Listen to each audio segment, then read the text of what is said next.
제가 뉴질랜드에 살면서 새롭게 알게 된 몇 가지 사실이 있었습니다. 그 가운데 하나가 도시의 콘크리트 벽을 아름답게 뒤덮어 푸른 자연미를 선사했던 담쟁이 넝쿨에 관한 것이었습니다. 이 담쟁이 넝쿨이 나무에게는 매우 치명적인 존재라는 것입니다. 나무를 휘감고 올라가면서 나무에 달라붙어 나무에 있는 수분을 빨아먹습니다. 그러면 나무는 말라 죽게 만드는 존재, 그것이 담쟁이 넝쿨이었습니다. 이 이야기를 들은 이후로 저희 집 뒷뜰에 있는 나무에 감겨있는 담쟁이 넝쿨을 벗겨내기 시작했습니다. 그랬더니 나무들이 저를 향해 잎사귀를 흔들며 이렇게 말하는 것 같았습니다. 주인님 고마워요. 주인님 때문에 이제 숨 좀 쉬겠네요. 담쟁이 넝쿨이 나무에 얼마나 밀착되어 있던지 오래된 것들은 그 줄기가 나무 속에 아예 박혀 있을 정도였습니다. 블레셋, 그들은 이스라엘에게 있어서, 다윗에게 있어서 이런 담쟁이 넝쿨 같은 존재였습니다. 길보아 전투에서 초대왕 사울을 제압한 이후 이스라엘의 북방 지역을 파고들기 시작했습니다. 그리고 여세를 몰아 이제 막 이스라엘 통일 왕국의 왕으로 등극한 다윗을 제거하는 일에 총력을 기울이고자 했습니다. 이러한 사실을 본문 17절 말씀은 이렇게 기록해 주고 있습니다. 이스라엘이 다윗에게 기름을 부어 이스라엘 왕으로 삼았다 함을 블레셋 사람들이 듣고 블레셋 사람들이 다윗을 찾으러 다 올라오매 다윗이 듣고 요새로 나가니라. 블레셋 사람들이 다 다윗을 찾으러 올라오매, 그를 위해 블레셋 사람들이 포진하고 있었던 중요한 거점이 18절에 보면 르바임 골짜기라고 기록되어 있습니다. 길이가 5km, 폭이 3km나 되는 매우 큰 골짜기였습니다. 그래서 거인의 골짜기라는 별칭도 갖고 있었습니다. 그 엄청난 골짜기에 포진하고 있는 블레셋 군대를 보고 있는 다윗의 마음이 느껴지십니까? 이제 막 그렇게 고대했던 통일왕국의 왕으로 내가 등극했는데 바로 이 순간에 내 앞을, 나의 이스라엘을 가로막고 있는 이 엄청난 장벽, 왜 하필이면 이때, 하필이면 왜 나에게 이런 일이? 르바임 골짜기를 바라보고 있는 다윗처럼 우리도 인생의 르바임 골짜기를 직면할 때가 있습니다. 올가미에 걸려서 꼼짝할 수 없는 가련한 한 마리의 사슴처럼 이러지도 저러지도 못하는, 점점 옥죄어 오는 답답한 상황들, 다른 사람에게는 그전에는 그렇게 넓게만 느껴졌던 공간이 마치 바늘구멍처럼 좁게 답답하게 느껴지는 인생의 상황들, 르바임 골짜기인 것입니다. 사랑하는 성도 여러분, 이제까지 어떤 인생의 르바임 골짜기를 지나오셨습니까? 오늘 여러분이 서 있는 여러분의 인생의 르바임 골짜기는 무엇이십니까? 오늘 본문 말씀은 바로 이 순간에 우리들이 찾아야 할 하나님이 돌파의 하나님이라고 말씀해 주고 있습니다. 여러분, 우리가 신앙생활하면서 인생의 여러 가지 위기를 만났을 때 그 순간 그 상황에 꼭 맞는 하나님을 깨닫고 그 하나님을 찾고 부르는 것, 지혜로운 신앙입니다. 아브라함이 이삭 아들을 바칠 때에 하나님이 양을 준비해 주셨습니다. 그래서 아브라함이 그 하나님을 불렀습니다. 여호와 이레의 하나님. 그래서 많은 신앙인들이 하나님 내 앞길을 예비해 주세요, 우리 자녀들의 앞길을 예비해 주세요, 그렇게 기도할 때에 우리는 여호와 이레의 하나님을 부릅니다. 이와 같은 맥락에서 우리가 인생 가운데 인생의 장벽 르바임 골짜기를 만날 때 불러야 할 하나님은 바로 돌파하시는 하나님이십니다. 그것을 오늘 본문이 우리에게 분명히 말씀해 주고 있는 것을 20절에 이렇게 기록하고 있습니다. 다윗이 바알 브라심에 이르러 거기서 그들을 치고 다윗이 말하되 여호와께서 물을 흩음같이 내 대적을 흩으셨다 하므로 그곳 이름을 바알 브라심이라 부르니라 했습니다. 이 바알 브라심이라는 단어는 히브리어 파라츠라는 동사에서 나왔습니다. 여러분, 이 파라츠라는 히브리어 잘 기억할 필요가 있습니다. 부수고 나간다, 열려진다, 증가한다라는 참으로 좋은 뜻이 있습니다. 그런데 이 단어가 사용될 때 반드시 함께 짝으로 나오는 상황이 있는데, 닫혀진 상황, 답답한 상황, 무엇인가 쇠퇴하고 줄어드는 상황이 전제될 때에 하나님께서 이 파라츠라는 동사를 사용하셨다는 것입니다. 이전에는 굳게 닫혀 있었는데 돌파하시는 하나님이 지나가시니 문이 열려지는 것입니다. 이전에는 내가 무엇인가 묶여 있었는데 돌파하시는 하나님이 지나가시니 풀려지게 되는 것입니다. 이전에는 우리가 쇠퇴하고 우리가 낙심하고 떨어졌는데 돌파하시는 하나님이 지나가시니 부흥의 놀라운 열매가 맺혀지리라. 이것이 바로 바알 보라심, 돌파하시는 하나님인 것입니다.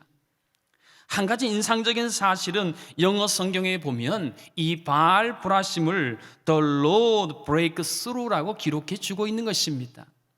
지난주 토요일 치유수양회에 강사로 오신 전영복 목사님이 강의를 하시고 실제적인 치유 사역을 할 때에 제가 바로 옆에서 함께 지켜보았습니다. 그런데 놀랍게도 그 목사님이 치유 사역을 하시면서 선포했던 그 말씀이 바로 오늘 본문에 등장하는 breakthrough라는 말씀이었습니다. breakthrough, 돌파하시는 하나님이 지나가시니 수년 수십 년 동안 고통스럽게 했던 질병이 벗어지고 하나님의 놀라운 치유의 역사가 일어나게 되었던 것입니다. 그래서 우리는 이 하나님을 알아야 합니다. 이 하나님을 우리도 불러야 하는 것입니다. 이 돌파하시는 하나님이 어떤 분인지를 우리가 선명히 이해하도록 오늘 본문에 보면 물을 흠같이라는 비유가 사용되고 있습니다. 그런데 이 구절을 공동번역 성경에서는 물이 뚝을 무너뜨리듯이라는 용어로 번역해 주었습니다. 여러분, 뚝 안에 물이 갇혀 있습니다. 물이 점점 불어납니다. 더 이상 뚝이 이제 물을 용납할 수 없는 상황이 되면 물이 뚝을 푹 터뜨리고 터져 나옵니다. 여러분, 터져 나오는 물은 강한 힘이 있습니다. 일본을 강타했던 물의 강력한 위력을 우리는 보아서 알고 있습니다. 오늘 본문에 보면 이 하나님의 물을 흩음같이 like a mighty flood라고 기록해주고 있습니다. 하나님의 전능하신 물결이 우리의 심령에 도달하는 그 순간, 하나님의 전능하신 물결이 우리 가정에 도달하는 순간, 우리의 기업과 교회와 이 민족에 도달하는 순간 모든 장벽은 무너지고 모든 것들은 평정되어지고 하나님의 위대한 새로운 물꼬가 우리 가운데 열릴 줄을 믿으시기를 바랍니다.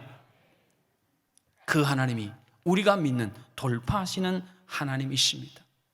저는 뉴질랜드에서 2차례 큰 지진을 경험했습니다. 그러면서 제가 깨닫게 된 굉장히 중요한 하나의 마음의 영성적인 확신이 있었습니다.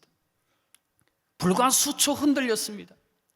그런데 수십 년, 수백 년 동안 곳곳을 포진하고 있는 많은 빌딩의 장벽들이 허물어지고 텅 빈 공터가 되어버린 그 장면 말입니다.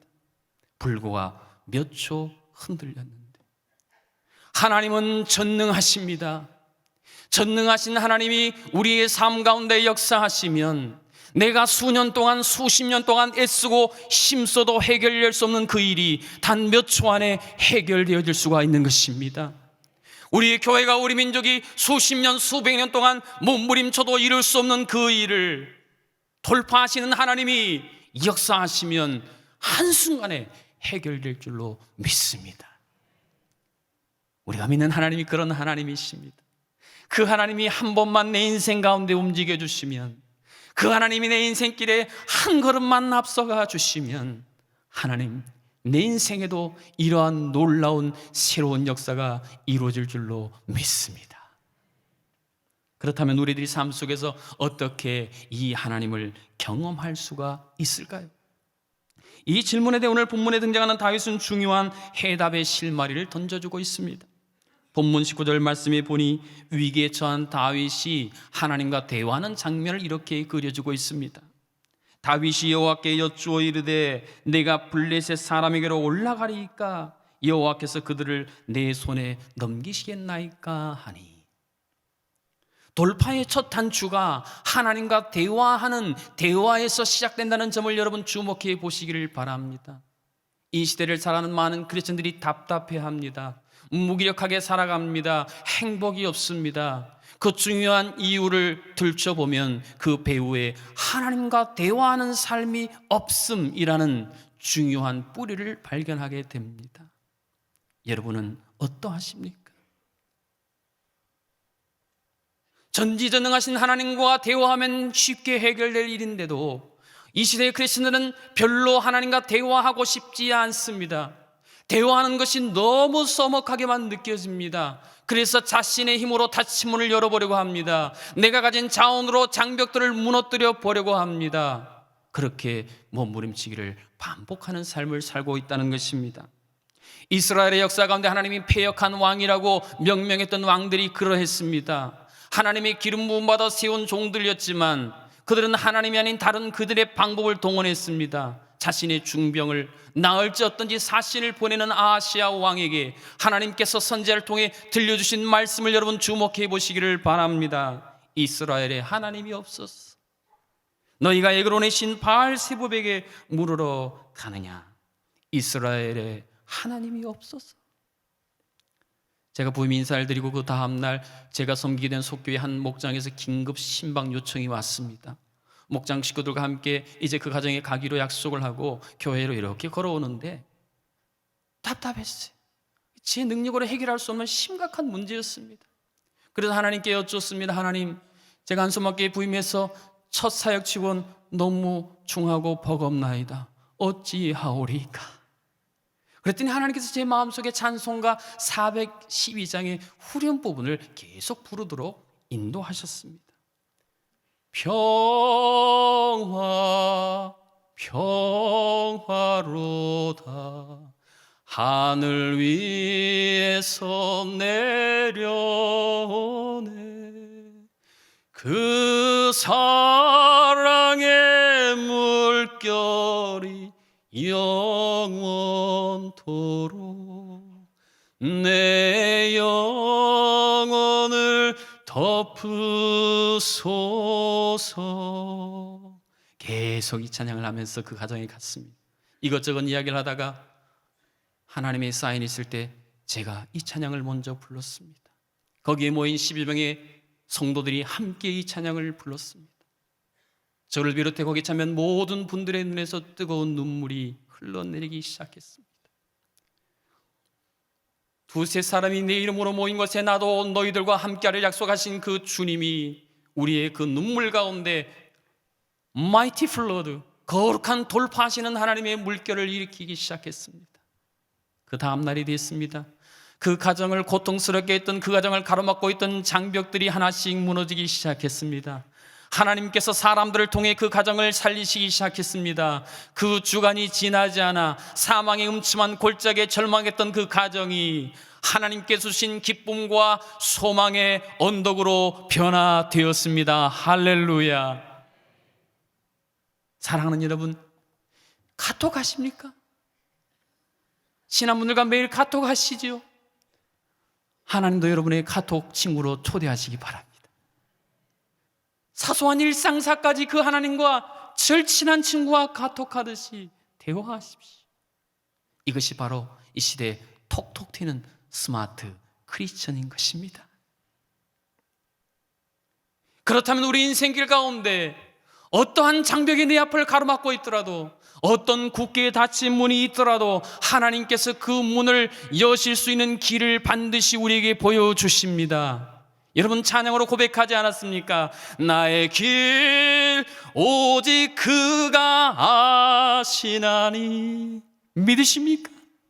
시편 110편 기자는 이 사실을 이렇게 고백해 주었습니다. 이에 그들이 그들의 고통 때문에 여호와께 부르짖음에 그가 그들의 고통에서 그들을 구원하시되 그가 그의 말씀을 보내어 그들을 고치시고 위험한 지경에서 건지시는도다. 그렇습니다. 우리가 하나님과 대화하면 하나님께서 반드시 생명의 말씀을 우리에게 보내주십니다. 반드시 우리의 피할 길을 알려주는 비상구 같은 열쇠의 말씀을 보내주십니다. 그 말씀 붙들고 그 말씀 따라가면 놀라운 해결의 역사가 우리의 삶 가운데 펼쳐지게 되는 것입니다. 돌파하시는 하나님을 체험하려면 두 번째로 우리 인생 가운데 역사하셨던 그 하나님을 기억해야 합니다. 르바임 골짜기에 서서 다윗이 이러한 거룩한 소망을 담아 하나님 앞에 선언했던 이 구절을 여러분 주목해 보십시오. 여호와께서 그들을 내 손에 넘기시겠나이까. 짧은 한 문장이지만 이 안에는 다윗의 지난날의 수많은 인생의 우여곡절 고난의 모든 르바임을 통과했던 그의 신앙과 인생의 압축된 코드가 있습니다. 이것을 풀 수 있어야 합니다. 그 중요한 시기, 그 절박한 상황에 서 있던 다윗이 그 수많은 블레셋 군대를 보면서 그 인생 가운데 역사하셨던 어떤 하나님을 회상했을까 묵상하는데 르바임 골짜기, 거인의 골짜기, 거인 장군 블레셋을 떠올리지 않았을까 하는 생각을 해보았습니다. 하나님의 이름을 모독하며 이스라엘 군대를 막아서는 저 거인 장군 블레셋, 그러나 내가 믿는 돌파하시는 하나님의 이름으로 나아가면 내가 손에 쥐고 있는 것은 하찮은 돌멩이지만 하나님께서 그를 넘어뜨리시고 부서뜨리시리라. 그리고 실제 그 역사를 체험했습니다. 다윗이 지금 그러한 놀라운 지난날의 역사를 기억하면서 오늘 그렇게 속으로 외치지 않았겠습니까? 하나님, 지난날 골리앗도 돌파하게 하셨다면 오늘 저 르바임 골짜기에 가득한 거인의 골짜기의 모든 군대도 하나님께서 돌파해 주실 줄로 믿습니다. 지난날 어려운 상황 가운데 역사하셨던 하나님에 대한 기억, 그리고 그 하나님이 오늘 내가 서 있는 이곳이 지난날보다 더 힘들고 어렵고 고통스러운 상황일지라도 그 하나님이 동일하게 역사하실 줄을 믿는 신뢰, 이것이 바로 인생의 르바임 골짜기를 넘어서는 놀라운 원동력인 것입니다. 낚시하는 분들이 낚시에 매료되는 중요한 이유 가운데 하나가 손맛 때문이라는 것을 다 알고 계실 것입니다. 뉴질랜드에 가서 낚시를 몇 번 해봤는데 보통 손바닥만한 고기를 잡았습니다. 그때도 처음 느껴지는 손맛이 이 맛이구나, 참 좋았습니다. 그런데 어느 날 연어 낚시터에 가서 큰 연어를 낚시해 보았습니다. 그 연어가 얼마나 컸던지 그 힘이 얼마나 세던지 제가 끌려갈 뻔했습니다. 그런데 그때 제가 깨달았습니다. 손맛도 다 같은 손맛이 아니구나. 조그만 물고기 잡는 손맛과 큰 연어 잡는 손맛이 이렇게 다른 것이구나. 여러분, 인생도 마찬가지입니다. 우리가 인생을 살다 보면 크고 작은 위기와 크고 작은 장벽을 만납니다. 여러분, 위기가 크십니까? 여러분 인생의 장벽이 크십니까? 그렇다면 그만큼 하나님의 전능하신 손, 하나님의 크신 맛을 보게 될 줄을 믿으시기를 바랍니다. 다윗이 바로 그것을 고백하는 것입니다. 저들을 내 손에 맡기시겠나이까. 이처럼 지난날 역사하셨던 하나님을 기억하고 그 하나님을 신뢰하는 것과 더불어 우리들이 행해야 할 우리의 중요한 마지막 반응이 있습니다. 이것이 바로 19절 하반절에 기록된 여호와께서 다윗에게 말씀하시되 올라가라, 내가 반드시 블레셋 사람을 내 손에 넘기리라 하신지라 라는 말씀입니다. 하나님이 올라가라 그러면 올라가는 것입니다. 다윗은 이 하나님의 말씀 그대로 순종하며 올라갔습니다. 많은 경우에 우리들이 돌파하시는 하나님을 다윗처럼 경험하지 못하는 중요한 이유는 하나님의 말씀을 듣습니다. 감동도 받습니다. 깨닫습니다. 그러나 예배당문을 나가서 우리가 정작 그 말씀을 실천해야 될 발을 디뎌야 될 그때에 그 마지막 순간에 발을 디디지 못하기 때문이라는 것입니다. 이 삐뚤어지고 잘못된 불순종의 패턴, 우리가 이것을 뛰어넘어야 돌파하시는 하나님을 우리 삶 속에서 우리도 체험할 수 있게 된다는 것입니다. 구약 성경에서는 이것을 문지방이라고 표현합니다. 이 카프라는 문지방이라는 뜻은 빼앗아 간다라는 뜻을 가지고 있습니다. 우리가 하나님의 말씀을 듣습니다. 감동도 받습니다. 깨닫습니다. 용기도 얻습니다. 그런데 우리가 정작 실천할 그 순간에 문지방이 우리 앞에 다가옵니다. 두려움과 함께 우리의 삶에 엄습하여 말씀으로부터 받은 용기와 감동을 휙 낚아채 버리는 것, 이게 바로 문지방이라는 것입니다. 사랑하는 여러분, 여러분의 인생 가운데 돌파하시는 하나님을 체험하길 원하십니까? 그렇다면 이 문지방을 뛰어넘으셔야 합니다. 불순종의 패턴을 여러분이 벗어버리셔야 합니다. 다윗은 하나님을 향한 신뢰의 날개와 더불어 순종의 날개를 달았기에 문지방에 걸려 넘어지지 아니하고 비상할 수가 있었던 것입니다. 우리들이 하나님의 말씀을 순종할 때에 잠복해 있는 문지방을 뛰어넘는 놀라운 감동적인 한 분의 이야기를 들은 적이 있습니다. 이분은 어머니 때문에 아버지가 공식적으로 3명이 됐습니다. 고등학교 시절에 주민등록 봤더니 자신이 어머니의 동거인으로 되어 있습니다. 엄청난 분노감에 쌓여 살았습니다. 그런데 어느 날 하나님의 은혜를 받습니다. 그 은혜의 물결이 이 강팍해진 마음에 흘러 들어오며 하나님이 말씀하십니다. 너희 어머니는 내 은혜를 모르는 자이니 은혜를 아는 네가 네 어머니를 품어라. 그래서 어떻게 하면 그 어머니를 품을 수 있을지 고민해 보다가 어머니가 일본에 계시는데 자주 한국을 왕래할 때 공항에 픽업할 때 내가 그 어머니를 꼭 안아줘야지, 그렇게 결심했습니다. 드디어 그 순간이 다가왔습니다. 어머니를 꼭 안아주려고 다가가는데 그 어머니의 손길을 휙 뿌리채며 육두문자를 쏟아붓는 것이었습니다. 순간 낙심이 됐습니다. 이제 더 이상 해보고 싶지 않은 문지방이 이분의 앞에 다가왔습니다. 내가 이것을 넘을 것인가, 여기서 뒤로 물러설 것인가. 그러나 하나님이 말씀하셨어요. 내가 끝까지 순종하리이다. 이러하기를 반복하고 또 반복해서 23번째 되는 그 시간에 어머니가 먼저 이 아들을 덥석 안으며 말했습니다. 아들아, 보고 싶었다. 고맙다. 차 안에서 따뜻한 대화가 이어집니다. 내가 너 낳고 최선을 다했다. 너만 보면 내 마음이 저린다. 엄마는 나한테 천사예요. 저를 버리실 수도 있었을 텐데 아들아, 네가 그렇게 생각해 주니 고맙구나. 지금 뉴질랜드에서 독수리 제자 훈련을 감당하는 데 귀하게 쓰임받는 한 강사분의 이야기입니다. 문지방이라는 걸림돌이 다가온다 할지라도 거기에 걸려 넘어지지 않고 끝까지 순종함으로 돌파하는 사람들, 순종의 대가는 대가가 되는 지름길입니다. 한번 옆에 분에게 해보시겠습니까? 순종의 대가는 대가가 되는 지름길이다.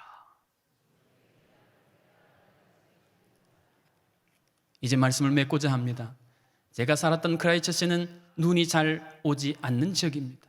그런데 몇 년 전 폭설이 내려 한국에 많은 눈보다 더 많은 눈이 쌓인 적이 있습니다. 거기다가 날씨까지 영하로 떨어져서 빙판길을 이루었습니다. 이러다가는 우리 성도님들이 새벽기도에 오시다가 넘어지실 것 같아서 제가 저녁에 망치와 빗자루를 들고 나갔습니다. 그래서 얼음길을 깨기 시작했습니다. 그리고 빗자루로 쓸어내기 시작했습니다. 추운 날씨에 쉽지 않은 일이었습니다. 그런데 뒤를 돌아보니 예배당 입구에서 교육관까지 조그마한 오솔길 같은 길이 생긴 것을 보자 힘이 났습니다. 하나님께서 제게 말씀을 주셨습니다. 이사야 43장 19절 말씀이 섬광처럼 제 머릿속에 떠올랐습니다. 보라, 내가 새 일을 행하리니 이제 나타낼 것이라. 너희가 그것을 알지 못하겠느냐? 정령이 내게 광야의 길과 사막의 강을 내리니. 이 성경 구절이 떠오르자마자 제가 길이 막힐 때마다 하나님 앞에 흥얼거리며 불렀던 찬양이 제 입에서 흘러나왔습니다. 나의 가는 길 주님 인도하시네.